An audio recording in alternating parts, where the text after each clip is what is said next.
Welcome to Babai Abbayi ముచ్చట్లు. ఇప్పుడు మన పక్కింటి ముచ్చట్లు సిరీస్లో ఈరోజు made for each other 28th episode గురించి మాట్లాడుకుందాం. ఈ ఎపిసోడ్ నేను చూశాక నాకొచ్చిన ఫీలింగ్ ఏంటంటే, నాగజరిగొడ్డు మీకు తెలిసే ఉంటుంది. నాగజరిగొడ్డుకి ఏమైనా అపాయం తగిలితే నాగుపాముకి ఎంత సర్రమని కోపం బాధ వస్తుందో, అలాగే శివ్ ప్రియాంకను చూస్తే నాకు అలా అనిపించింది. ఈ రివ్యూ చూసాక మీకేమనిపించిందో కామెంట్లో చెప్పండి. శ్రీముఖి వచ్చి టోకెన్ ఆఫ్ ట్రస్ట్లో 3rd స్టేజ్లో నలుగురితో పాటు 5వ వారు మహేష్ కూడా ఆడుతున్నారు అని ట్విస్ట్ ఇచ్చింది. వాళ్ళకిచ్చిన సూపర్ పవర్తో స్టీల్ అనే ఆప్షన్ ఇవ్వడం జరిగింది.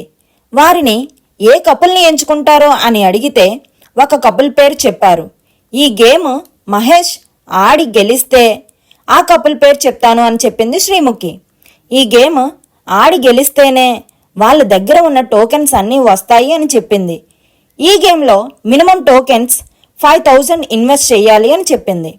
అన్ని జంటలు 5,000 టోకెన్స్ ఇన్వెస్ట్ పెట్టారు.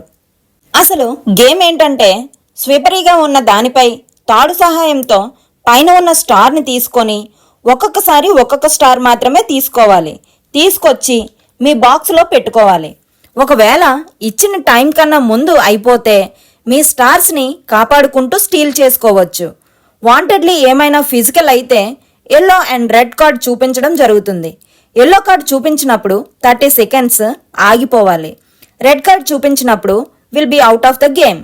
మానిటర్స్గా సంధ్య, శాండ్రా ఉన్నారు అని గేమ్ ఎక్స్ప్లెయిన్ చేసింది. శివ్ జారిపడడంతో గేమ్ పాజ్ చేయడం జరిగింది. అంజలికి గట్టిగా ఇచ్చింది శ్రీముఖి. అప్పుడు సైలెంట్గా వెళ్ళి కూర్చుంది. డాక్టర్ ఉన్నాడు, ఏం మాట్లాడతారో కూడా తెలియదు, సెన్స్ ఉండట్లేదు అని తిట్టడం జరిగింది. డాక్టర్ శివును ఆడడానికి లేదు అని అన్నాడు. కానీ నేను ఆడుతాను అని పట్టువదలని విక్రమార్కుడిలా గట్టిగా చెప్పాడు. ఇప్పటి వరకు గెలిచిన స్టార్స్ను కాపాడుకుంటాను అని చెప్పి బాక్స్లో ఉన్నాడు. భాను పవన్ దగ్గర ఉన్న స్టార్స్ను లాక్కోవడానికి ఉడుంపట్టు పట్టినంత గట్టిగా పవన్ నడుము పట్టుపట్టాడు. కానీ లాభం లేకపోవడంతో మహేష్ దగ్గర ఉన్న స్టార్స్ను లాక్కోవడానికి వెళ్ళాడు. మహేష్ కూడా వదలకపోవడంతో భాను సైలెంట్ అయిపోయాడు. ఫిజికల్ అవుతున్నట్టు సంధ్యకి తెలిసి ఎల్లో కార్డు ఇచ్చింది భానుకి.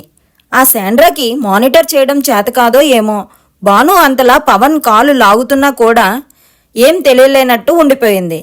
శాండ్రాకి ఏడవడం తప్ప ఇంకేం చేత కాదు అని అనిపిస్తుంది. ఇంకా ఎంత ఆడినా ఉపయోగం ఉండదేమో అనుకొని ఎలాగూ ముందు నుంచి కళ్యాణ్ వాళ్ళపై డౌట్ ఉండడంతో వదిలేశాడు అని నేను అనుకుంటున్నాను. మీరేమనుకుంటున్నారో కమెంట్ చేయండి.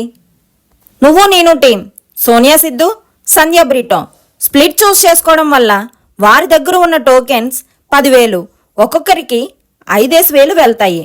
మనం టీం జానుబాను, కళ్యాణ్ వాసంతి దగ్గర 500 టోకెన్స్ ఉండడంతో కళ్యాణ్ వాసంతి స్టీల్ చూస్ చేసుకోవడం వల్ల 500 టోకెన్స్ వారికి వెళ్ళాయి. జానుబాను ఎలా ఫీల్ అవుతారో కామెంట్ చేయండి. స్నేహం కోసం టీం అంజలి, పవన్, నటరాజ్, నీతు దగ్గర 9,000 టోకెన్స్ ఉన్నాయి.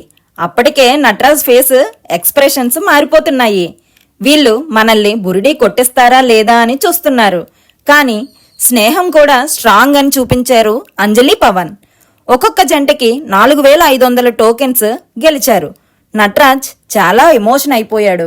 ఒకరికొకరు team Shiv, Priyanka, Asia, Nokaraju split 2 teams ఎంచుకోవడం వల్ల ఒక్కొక్క జంటకి 10,250 టోకెన్స్ రావడం జరిగింది.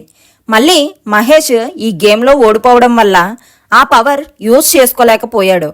మళ్ళీ 0 బాండ్ క్రెడిట్స్తో మిగిలిపోయాడు.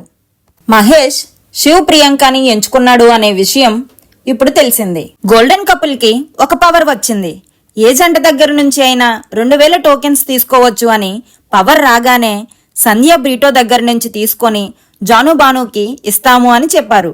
జాను ఇదే మంచి సమయం అని ఆ పాయింట్ని సర్దేసింది. అదేనండి తీసుకుంది. కళ్యాణ్ వాసంతి ఇప్పటికీ రియలైజ్ అయినట్టున్నారు. కళ్యాణ్ వాసంతి గురించి మీరేమనుకుంటున్నారో కామెంట్ చేయండి. ఇప్పుడు 3,000 టోకెన్స్తో సంధ్య బ్రిటో ఉన్నారు.